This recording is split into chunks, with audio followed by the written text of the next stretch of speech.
સુરતમાં બકરી ઈદના તહેવાર પહેલા એટલે કે શુક્રવારે સચિન જીઆઈડીસી પોલીસે 3 ભેંસોની ચોરી કરનાર 3 રીઢાઓને ઝડપી પાડી સળિયા પાછળ ધકેલી દીધા હતા.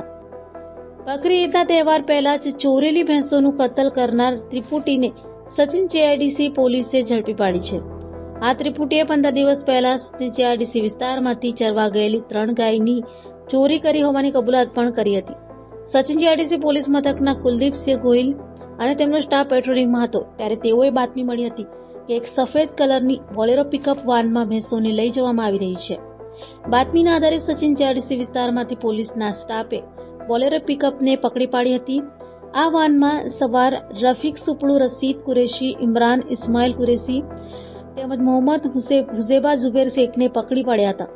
પોલીસે તેઓની કડક પૂછપરછ કરતા ત્રિપુટીએ કબૂલાત કરી હતી કે 15 દિવસ પહેલા સચિન જીઆઈડીસી વિસ્તારમાંથી 3 ભેંસોની ચોરી કરી હતી અને બકરી ઈદના દિવસ પહેલા જ તેનું કતલ પણ કર્યું હતું.